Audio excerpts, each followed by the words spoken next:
अक्षय नवमी व्रत कथा। पौराणिक कथाओं के अनुसार एक राजा था।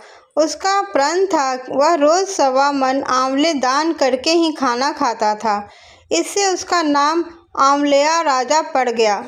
एक दिन उसके बेटे बहू ने सोचा कि राजा इतने सारे आंवले रोजाना दान करते हैं, इस प्रकार तो एक दिन सारा खजाना ही खाली हो जाएगा।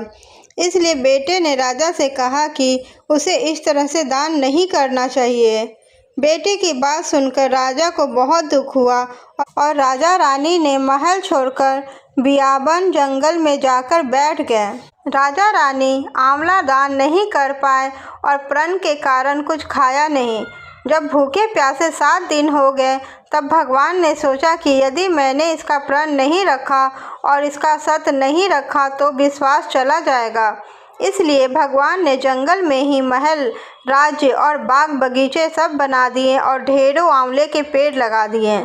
सुबह राजा रानी उठे तो देखा कि जंगल में उनके राज्य से भी दुगना राज्य बसा हुआ है। राजा ने रानी से कहा, आओ नहा धोकर आंवले दान करें और भोजन करें।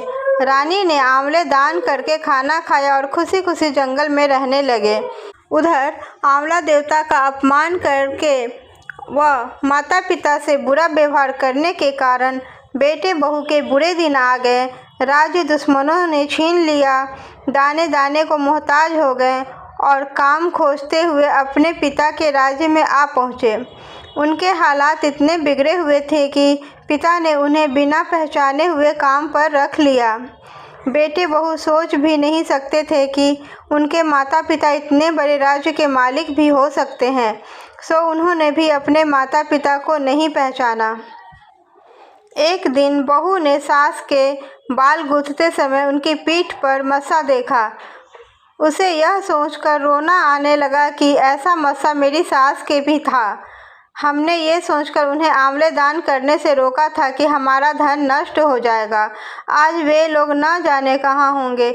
यह सोचकर बहू को रोना आने लगा और आंसू टपक टपक कर सास की पीठ पर गिरने लगी।